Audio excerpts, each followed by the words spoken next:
오늘 이제 출애굽기 32장 이제 후반부 말씀을 함께 다 나누어야 되는데 출애굽기 32장 벌써 우리가 세 번째 제가 설교를 하고 있는 것 같아요. 32장만.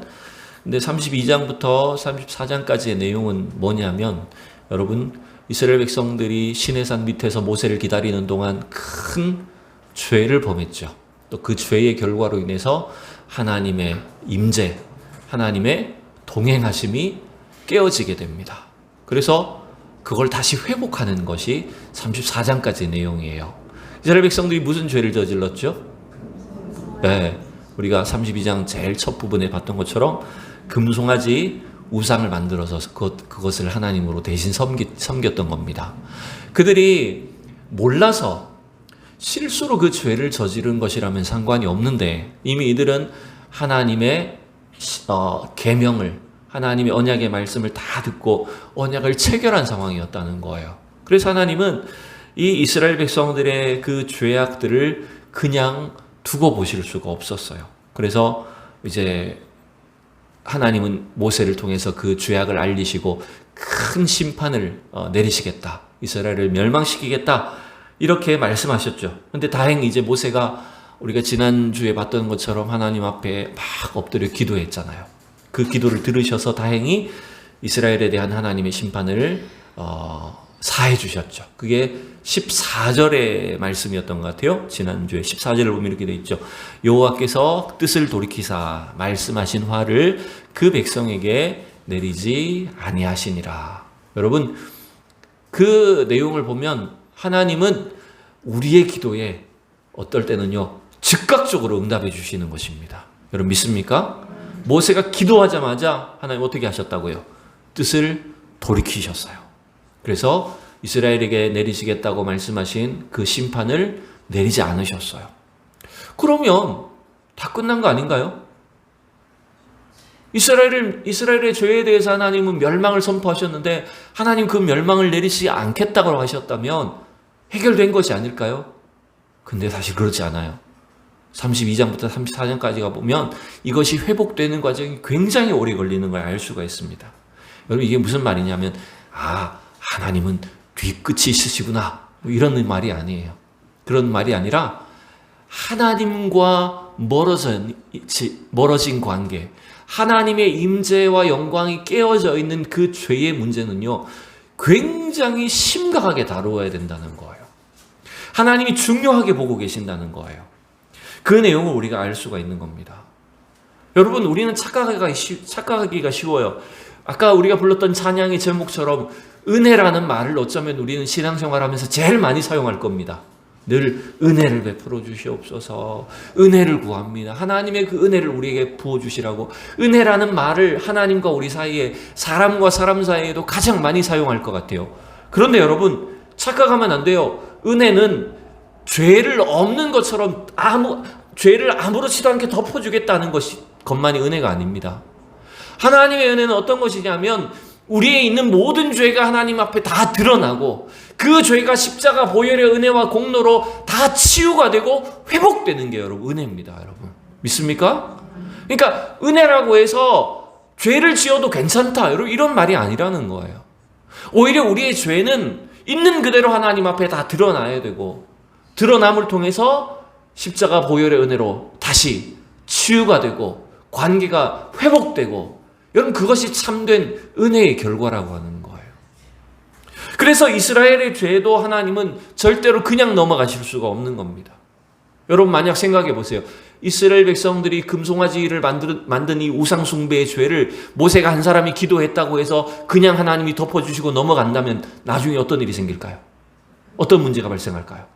그렇죠. 곧 얼마 되지 않아서 이스라엘 백성들은 또 더 큰 우상숭배보다 더 큰 죄를, 또 다른 우상숭배를 행하는 죄를 반복하게 될 거예요. 자, 그래서 여러분 하나님은 이 죄의 문제를 32장부터 3장, 4장까지 걸쳐서 굉장히 중요하게 다루신다. 자, 그걸 우리가 좀 미리 보기 위해서 33장을 보면 이런 구절이 있어요. 33장 3절까지인데 좀 길지만 읽어보십니다. 33장 1절부터 3절. 자, 앞에 보시면 됩니다. 시작. 여호와께서 모세에게 이르시되 너는 내가 애굽 땅에서 인도하여 낸 백성과 함께 여기를 떠나서 내가 아브라함과 이삭과 야곱에게 맹세하여 내 자손에게 주기로 한 그 땅으로 올라가라. 내가 사자를 너보다 앞서 보내어 가나안 사람과 아모리 사람과 헷 사람과 브리스 사람과 히위 사람과 여부스 사람을 쫓아내고, 여기까지는 좋죠. 하나님이 아브라함과 이삭과 야곱에게 주셨던 땅을 그들의 자손에게 주겠다라고 말씀하십니다. 백성들을, 가나안 족속들을 쫓아내신다고 약속하셨어요. 근데 3절이 이제 무서워요. 3절을 좀 보세요. 시작. 너희를 적과 꿀이 흐르는 땅에 이르게 하려니와 나는 너희와 함께 올라가지 아니하리니 너희는 목이 곧은 백성인즉 내가 길에서 너희를 진멸할까 염려함이니라 하시니. 여러분, 하나님이 이스라엘을 진멸하시겠다는 뜻은 돌이키셨어요. 그래서 조상들에게 주신 언약대로 그 땅을 후손들에게 주겠다, 언약을 지키겠다 말씀하셨어요. 근데 3절에 여전히 하나님이 뭔가 편하지 않으신 거죠? 어떻게 하신다고 말씀합니까? 네, 너희는 가겠지만 나는 너희와 함께 가지 않겠다. 여러분, 이걸 착각하면 안 돼요. 아, 하나님 우리끼리 알아서 하라고 하는구나, 자유를 주셨구나, 이런 말일까요? 아니에요. 하나님이 더 이상 함께하지 않으시겠다는 것은 굉장히 무서운 말입니다. 그러니까 지금 모세만 사실 이걸 아는 거예요. 이 심각성을, 이 죄의 심각성을 아는 겁니다. 그래서 오늘 이 32장의 후반부 내용은 모세가 특별히 하나님이 갖고 계신 그 마음을 품고 이스라엘 백성들의 이 심각한 죄의 문제를 어떻게 풀어나가는가라고 하는 것이 32장에 이제 내용이 들어있는 겁니다. 32장 좀 길어요. 길다 보니까 여러분 좀 지루하실 수 있는데 오늘 말씀 한번 조금만 집중해서 함께 여러분 들어봅시다. 자, 15절부터 다시 한번 보십시다. 32장 15절부터 자, 한 2절 정도만 읽어보죠. 시작. 모세가 돌이켜 산에서 내려오는데 두 증거판이 그의 손에 있고 그 판의 양면 이쪽 저쪽에 글자가 있으니 그 판은 하나님이 만드신 것이요 글자는 하나님이 쓰셔서 판에 새기신 것이니라. 아멘. 자, 지금 모세는 여전히 시내산 꼭대기에 있어요. 거기서 하나님 주신 그 언약의 말씀, 계명을 아마 돌판에, 2개의 돌판에 하나님 새겨주신 것을 안고 받아들고 이제 내려갈 준비를 하고 있는 상황이었어요. 그죠? 근데 밑에서 무슨 일이 벌어졌어요? 산 밑에서는. 그렇죠? 이스라엘 자손들이 금송아지 우상을 만들어서 그걸 막 섬기고 있었어요. 자, 모세는 산 꼭대기에 있어요. 그 다음에 또 한 명의 등장인물이 있습니다. 본문에 보면 여호수아가 등장해요.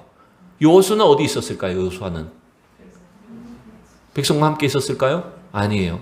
우리가 앞부분을 돌아보진 않았지만 모세는 시내산 꼭대기에 있고 여호수아는 중턱에 있어요. 여호수아는 이제 모세의 말하자면 비서와 같은 역할을 했어요. 수행실장이죠. 그래서 모세가 하나님을 대면할 동안 여호수아는 40일 동안 혼자서 산 중턱에서 기다리고 있었던 거예요. 그래서 어떻게 보면요, 이 여호수아가 나중에 모세의 뒤를 이은 지도자가 되고 가나안 땅을 차지하게 하는 중요한 역할을 한 이유는 어쩌면 이미 여호수아는 출애굽 당시부터 하나님의 말씀 앞에 참으로 충성스러운 종이었어요. 어느 날 갑자기 된 게 아니에요. 여호수아는 40일 동안 산 중턱에서 홀로 모세를 기다리고 있었어요. 근데 여호수아는 소리를 들은 거죠. 산 밑에서 일어난 소리를 들은 거예요. 소리를 들으니까 여호수아는 어떻게 할까요? 모세는 하나님 직접 얘기해 주셨지만 여호수아는 소리만 들은 거예요. 그러니까 뭐라고 생각한 거예요, 자기는? 밑에서 무슨 소리가 나요? 네, 무슨 전쟁이 벌어졌나? 굉장히 걱정스럽죠.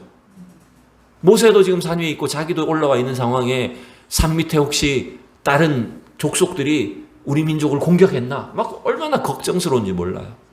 싸우는 소리를 들은 거예요. 근데 산 위에서 내려온 모세는 알고 있죠. 뭐라고 얘기를 합니까? 이것은 승전가도 아니고 패하여 부르짖는 소리도 아니다. 뭐 하는 거라고요? 네, 노래하는 소리다. 무슨 노래? 우상 숭배하고 먹고 마시고 막 풍악을 울리면서 춤추고 있었던 거예요. 자, 그래서 이 두 사람이 이제 이스라엘 자손들에게 내려갑니다. 이제 우리가 여러분 그림은 없지만, 영상은 없지만 머릿속으로 이걸 그려보셔야 돼요. 모세는 두 손에 돌판을 들고 여호수아가 수행을 하면서 산 밑으로 내려갑니다. 드디어 이제 자손들이 모여있는 게 보여요. 내려가서 보니까 뭐 하고 있어요? 역시나 막 춤추고 있어요. 신나가지고 춤추고 있어요. 아마 백성들도 모세가 내려오는 걸 봤을 거예요. 그죠? 막 춤을 추면서 있다 보니까 저 산등성이에서 이제 모세하고 여호수아가 내려오는 걸 봤어요. 그럼 백성들도 어떻게 생각했을까요? 이야, 우리 금송아지 신이 드디어 우리의 기도를 응답하셨다. 우리의 기도를 들어주셔서 드디어 모세가 내려왔다. 아마 더 막 기뻐 발광하면서, 발광은 좀 미안하지만 춤췄을 거예요.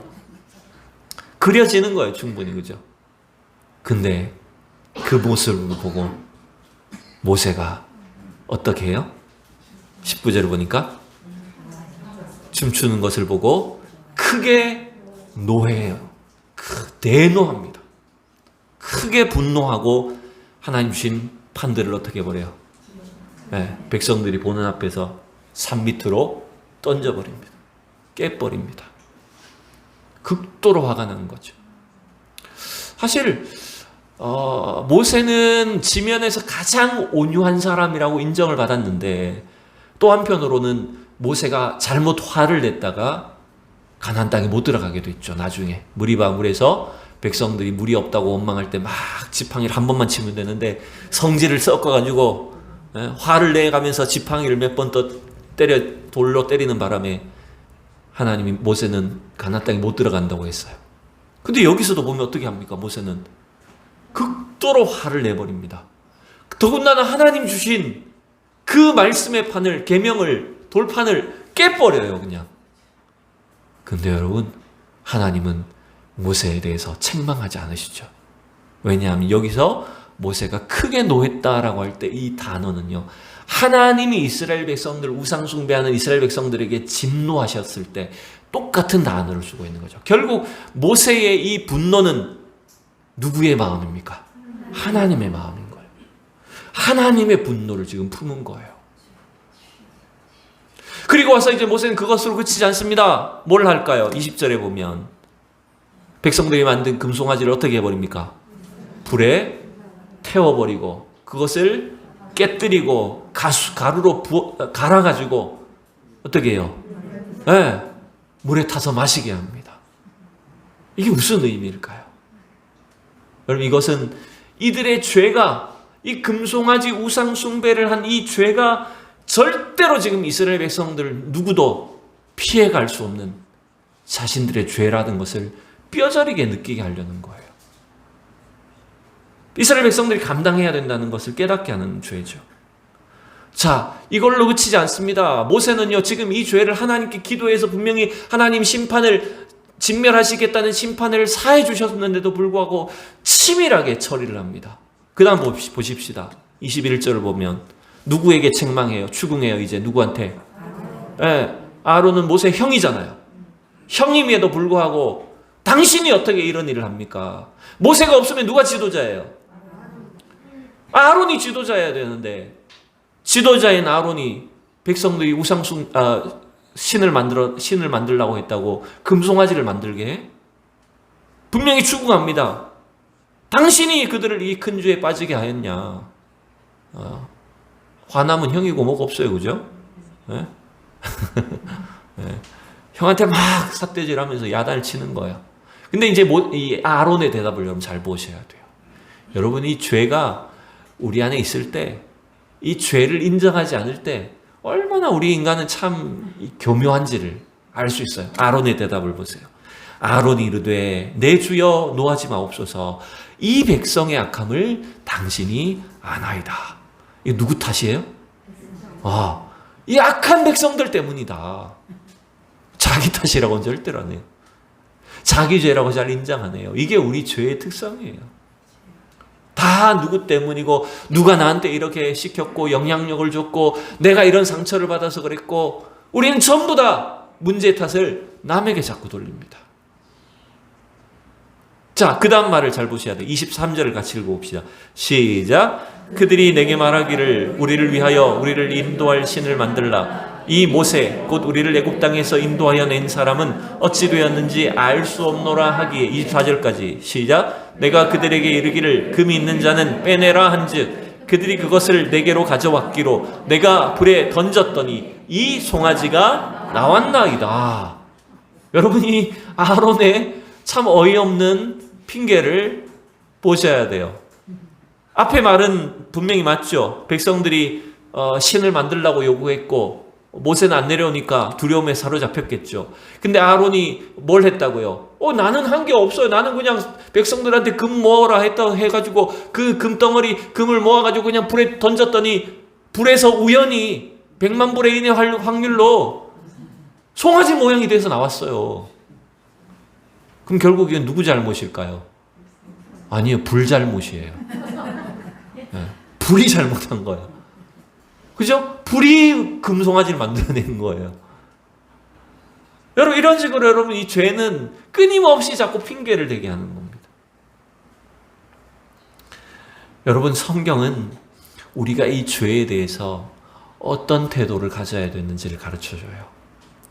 모세가 나중에 보여주는 것처럼 특히 지도자일수록 우리 믿음의 백성들은 이 세상의 죄악을 통해서 어떤 마음을 품어야 되냐면 이것이 우리의 부족함 때문입니다. 나의 연약함 때문입니다. 라고 하는 책임의식을 가져야 돼요. 자, 요한일서 1장 9절에 중요한 말씀이 있습니다. 우리가 죄에 대해서 어떤 태도를 취해야 될까요? 같이 화면을 보십시오. 읽어봅니다. 시작. 만일 우리가 우리 죄를 자백하면 그는 미쁘시고 의로우사 우리 죄를 사하시며 우리를 모든 불의에서 깨끗하게 하실 것이요. 아멘. 우리가 죄에 대해서 어떻게 해야 된다고요? 우리 죄를 자백해야 된다고요. 여러분, 이상한 이단들은요, 이 근처에도 있습니다. 이미 예수 믿은 사람은 더 이상 회개할 필요가 없다고 가르칩니다. 저 이상한 기쁜 소식 무슨 이런데. 예? 여전히 여러분들이 회개한다는 것은, 회개할 거리가 있다는 것은 여러분 아직 구원받지 못했다고 가르칩니다. 그거 심각한 이단입니다, 여러분. 그럼으로 인해서 우리의 이 구원의 확신을 흐트러 놓는 거예요. 자기들에게만 뭔가 죄 사함의 비결이 있다고 이렇게 겸허하게 가르칩니다. 아니에요. 우리가 예수를 믿지만, 구원받았지만, 우리가 죄를 지을 때마다, 죄를 느낄 때마다 어떻게 해야 된다고요? 우리 죄를 하나님 앞에 자백하기만 하면. 그렇죠? 우리 죄를 인정하고 주님 앞에 엎드려야 돼요. 그러면 하나님이 미쁘시고 의로우셔서 우리를 이 죄악 속에서 날마다 정결케 해주시는 것입니다, 여러분. 믿습니까? 여러분, 그래서 우리는 이 죄를 자꾸 남의 탓으로 돌리고 다른 데서 죄의 원인을 찾으려고 하고 나는 뭔가 억울한 피해자라고 하려고 하는 이러한 태도들을 경계해야 돼요. 그건 세상이 우리에게 자꾸 가르쳐주는 겁니다. 사단 마귀의 유혹에 따라서 아담 하와가 선악과를 따먹고 범죄한 뒤에 어떻게 했습니까? 네가 왜 이거 따먹었니, 아담아? 하나님께서 추궁하니까 누구 때문이라 그래요? 하나님이 주신 저 여자가 나한테 시켰습니다. 그럼 결국 누구 탓이에요? 하나님이 시켰잖아요. 하나님이 허락했다는 거죠. 하나님 탓이 돼버리는 거예요. 이게 여러분 우리 인간의 죄성의 특징이에요. 우리는 오히려 이 죄에, 우리에게 근본적으로 가지고 있는 이 죄의 문제들을 있는 그대로 하나님 앞에 고백할 줄 아는 연약한 죄인됨을 하나님 앞에 인정하고 하나님을 의지하는 신앙이 되어야 됩니다. 자, 모세는 이 죄에 대해서 이와 같이 결론을 내려줘요. 25절 중요한 말씀이 하나 있어요. 같이 25절 읽어봅니다. 시작. 모세가 본즉 백성이 방자하니 이는 아론이 그들을 방자하게 하여 원수에게 조롱거리가 되게 하였습니다. 여러분, 이게 무서운 말씀입니다. 하나님의 백성들이 방자하면 우상 숭배와 같이 이런 어리석은 일을, 죄악을 행함으로 인해 하나님의 진노, 하나님의 심판의 대상이 되면 누구에게 조롱거리가 됩니까? 원수들에게 조롱거리가 됩니다. 여러분, 이 방자하게 행한다는 단어는요, 이것은 절제되지 아니하고 말하자면 이 미친 벌거숭이처럼 날뛰는 모습을 말하는 겁니다. 금송아지를 만들어 놓고 지금 오만방자하게 춤을 추고 있는 이스라엘 백성들이 이 모습을 지금 방자에 행한다고 표현을 했어요. 그것이 죄인 줄도 모르고 또한 그 죄의 핑계를 끊임없이 다른 데로 돌리면서 그 방탕함에 방자함에 빠지게 되면요, 그것은 우리의 원수인 사탄으로부터, 이 세상으로부터 여러분 조롱거리가 되는 거예요. 오늘날 한국교회가 왜 조롱거리가 됩니까? 왜 세상으로부터 조롱거리가 됐습니까? 여러분, 물론 세상이 교회에 대해서 잘못된 시선을 가지고 악한 공격을 하기 위한 것도 있을 수는 있겠지만, 우리가 하나님의 말씀대로 살지 못하고 우리가 죄악을 분별하지 않고 살아가게 되면 여러분 원수의 조롱거리가 되는 거예요. 그래서 여러분 25절이 참 가슴을 찌르는 아프고 무서운 말씀이라는 걸 알 수가 있습니다. 자, 여기서 더 한 걸음 더 나아갑니다. 모세는 여기서 그치지 않아요. 이스라엘 백성들의 죄를 심각하게 다뤄야 된다는 거예요. 그래서 그 다음에 이제 어떤 명령을 내릴까요? 16절만 읽어봅니다. 시작. 이에 모세가 진문에 서서 이르되 누구든지 여호와의 편에 있는 자는 내게로 나오라 하매 레위 자손이 다 모여 그에게로 가는지라. 아멘. 어떤 자는 나오라고요? 누구든지 여호와의 편에 있는 자는 나오라. 여러분, 결국 우리는 이 시대가 아무리 악해져도 죄악이 무엇인지 선과 악을 분별하지 못하는 이 험한 세상, 영적으로 어지러운 세상 가운데 살아갈 때라도 우리는 어느 편에 서야 된다고요? 여호와 하나님 편에 서야 된다는 거예요. 그게 우리가 해야 될 일이에요. 오늘 목사님이 그런 말씀하시는 걸 제가 들었어요. 제가 누군지 지금 좀 헷갈리는데 오래전이어서 한국교회를 대표하는 어느 유명한 설교자였는데 아마 그 합신 측 그 은퇴하신 목사님이신 것 같아요. 그 목사님 그런 말씀하시더라고요. 목사님, 설교가 뭡니까? 그분은 굉장한 설교가 중에 한 명이셨거든요. 설교 어려워요. 그분 설교는 참 어려워요. 근데 그 목사님이 이렇게 말씀하시더라고요. 설교자는 하나님 편에 서는 거다. 이렇게 말씀하시더라고요. 사람들이 듣기 좋아하는 소리, 사람들 귀에 즐겁고 재미있는 이야기를 해주는 게 설교가 아니고 하나님 편에서 하나님이 지금 우리에게 뭐라고 말씀하시는가를 대변하는 것이 설교라고 얘기하시더라고요. 여러분, 오늘도 모세가 찾고 있는 사람들 누굽니까? 여호와 편에 설 자가 누구냐? 이 어지러운 상황 속에서 하나님 편에 서서 하나님의 진리를 나타내고 하나님의 공의를 드러날 자가 누구냐고 찾고 있는 거예요. 그때 레위 자손들이 모세 앞에 나아갑니다. 근데 사실은 이 다음이 굉장히 무서운 일을 처리하죠. 어떻게 합니까? 그 레위 자손들에게 명령을 해서 이 문부터 저 문까지 거리를 다니면서 골목길을 다니면서 어떻게 하라고요? 네, 자기 형제를, 친구를, 때로는 가족을 칼로 죽여라. 무서운 일이 일어납니다. 이 말씀을 보면 왜 이렇게 명령하지? 모세가 왜 이렇게 하지라고 의아할 수 있어요. 근데 여러분 잘 보셔야 돼요. 27절에 보면 이것이 모세로부터 나온 말입니까? 누구로부터 나온 말입니까? 잘 보셔야 돼요. 모세가 그들에게 이르되 이스라엘의 하나님 여호와께서 이같이 이렇게 말씀하시기를 이라고 하잖아요. 이 명령이 누구한테부터 온 거예요? 그렇죠. 여호와 하나님으로부터 온 거라는 거예요. 하나님은 자기 백성의 죄를 그냥 넘어가실 수가 없는 거였어요. 이처럼 심각하게 죄를 처리하셔야 됐던 거예요. 그래서 무서운 일이 일어나죠. 그날 몇 명이 죽을까요? 네, 그 뒷부분에 이미 읽었기 때문에 자막은 안 띄웁니다. 3,000명의 사람들이 죽임을 당합니다. 하루 동안에. 앞에서 봤듯이 자기 형제, 가족, 이웃, 친구들까지 아마 죽였을. 그러나 여러분 그 살인 면허를 갖고 있다고 해서 아무나 닥치는 대로 죽은 게 아니죠. 우리가 짐작할 수 있는 바는 뭡니까? 어떤 사람들이 죽었을까요? 아마 그 우상숭배의 죄에 앞장섰던 사람들, 그리고 더군다나 회개하지 않는 사람들일 거예요. 그 3,000명을 죽임으로 인해서 그나마 그 우상숭배의 죄를 그나마 덮고 넘어가게 되는 거예요. 여러분, 이와 같이 죄는 심각하게 하나님 다루시는 겁니다.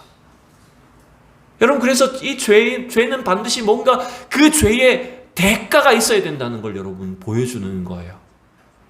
우리의 죄에 대해서, 우리의 죄악에 대해서 뭔가 반드시 대가가 필요하고 책임이 필요하다는 걸 여러분 보여주는 겁니다. 그래서 그 예전에 한참 논란이 됐던 영화가 있어요. 밀양이라고 하는 영화가 있는데요. 보실 것을 추천하지 않습니다. 좀 더러워요. 보면 기분이 더러워져요. 근데 그 영화의 주된 내용이 뭐냐면, 기독교인들이 자기가 죄를 저질렀음에도 불구하고 하나님 믿기만 하면, 하나님이 죄 사하셨다고만 하면 아무 책임지려고 하지 않는 그 뻔뻔함에 대해서 다룬 영화예요. 안 믿는 사람들이 그런 영화를 만들었어요, 여러분. 유명한 영화 감독들이, 유명한 영화 배우들이 나와서. 믿는 사람들 입장에서 보면 참 기분이 더러우면서도 가슴 찔리는 영화 중에 하나였어요. 세상 사람들이 봤을 때 교회 다니는 사람들, 예수 믿는 사람들이 자기는 하나님 믿는다고 하면서 온갖 나쁜 짓 다 하고 하나님이 용서해 주셨다고 하면 책임도 안 지려고 하는, 그걸 고발하는 내용의 영화였어요. 영화니까 망정이지. 여러분, 지금 오늘 본문은 철저하게 우리에게 이 죄의 심각성을 고발하고 있고 그 죄의 책임과 대가가 반드시 치루어져야 된다는 것을 가르쳐주고 있습니다. 여기서 또 끝이지 않아요. 오늘 본문은 그 뒤에 30절 이하에 보면 모세가 또 어떻게 합니까? 우리 30절만 읽어봅시다. 시작. 이튿날 모세가 백성에게 이르되 너희가 큰 죄를 범하였도다. 내가 이제 여호와께로 올라가노니 혹 너희를 위하여 속죄가 될까 하노라 하고, 지금 하나님 앞에 모세가 이미 산 위에서 회개하고 내려왔고 하나님의 그 심판을 다 거두시기로 응답받고 내려왔잖아요. 그 다음에 그 돌판 깨고 금송아지 갈아가지고 마시게 하고, 그 다음에 레위 자손들을 통해서 3,000명을, 죄 지은 3,000명 죽이고 했는데도 불구하고 여전히 모세는 어떻게 해야 된다고 합니까? 이스라엘의 죄를 하나님 앞에 속죄해야 된다. 다시 산 위에 올라가는 겁니다. 혹 하나님께서 이 죄를 용서해 주실까? 여러분, 이 구절도 잘 보셔야 돼요. 내가 이제 여호와께로 올라가노니 혹 너희를 위하여 속죄가 될까 하노라. 여러분, 우리가 기도만 했다고 해서 그냥 다 해결됐다, 이게 아니라는 거예요. 모세조차도 어떻게 합니까? 하나님께서 사해 주셔야 된다. 하나님께서 이 문제를 해결해 주셔야 된다. 이걸 갖고 있다는 거예요, 분명한. 그래서 모세가 여호와 앞에 다시 올라갑니다. 이렇게 기도합니다. 슬프도소이다. 이 백성이 자기들을 위하여 금신을 만들어 싸우니 큰 죄를 범하였나이다. 다시 그 죄의 문제를 그대로 고백합니다. 그리고 놀라운 고백을 하죠. 32절 같이 읽어봅니다. 시작. 그러나 이제 그들의 죄를 사하시옵소서. 그렇지 아니하시오면 원하건대 주께서 기록하신 책에 내 이름을 지워버려 주옵소서. 하나님이 기록하신 책이 뭘까요, 여러분? 그렇죠. 우리가 알고 있기로 이 출애굽기에도 나왔지만 요한계시록에서도 나타난 것처럼 하나님의 그 하나님 나라에 들어갈 생명책의 이름이 적힌 그 이름책에서 어떻게 해달라고요, 자기를? 네. 이 백성의 죄를 사하시기에 혹시라도 하나님 허락하신다면 저의 이름을 지워주십시오. 자기는 구원받지 못할지라도 이 백성을 구해주십시오. 결국 여러분, 모세는요 자기 자신을 바친 거예요, 하나님 앞에. 그래서 여러분, 이 모세가 바로 완전한 중보자는 아니지만 장차 오실 참 중보자이신 예수 그리스도를 상징하는 그런 중보적인 지도자였던 거 우리 알 수 있어요. 근데 하나님 어떻게 말씀하시는지 아십니까? 33절에 보니까 이렇게 말씀하세요. 여호와께서 모세에게 이르시되 누구든지 내게 범죄하면 내가 내 책에서 그를 지워 버리리라. 하나님은 모세가 자기 이름을 지워달라고 했는데 그걸로 안 된다고 말씀하시는 거예요. 이게 무슨 말이냐면요, 참 중보자는, 모세는 여러분 완전한 중보가 될 수 없어요. 왜 그렇죠? 모세 자신이 완전한 사람이 아니기 때문에. 완벽한 의인이 아니잖아요, 모세 자신이. 우리에게는 참된 중보자가 필요한 거예요. 그래서 여러분, 이 모세의 사역을 통해서 우리는 이 땅에 우리 이 죄를 위해서, 우리의 모든 죄의 책임과 대가를 지불하기 위해서 이 땅에 오신 예수 그리스도가 계시는구나 라고 하는 것들을 깨닫게 되는 겁니다, 여러분. 이제 말씀을 맺습니다. 사실 이 본문이 너무나 길고 다루어야 될 내용이 많고 어려운 본문이라 쉽지 않은 설교이지만, 여러분, 하나님은 지금 이스라엘 민족 공동체를 통해서 광야 교회를 세워가고 계세요.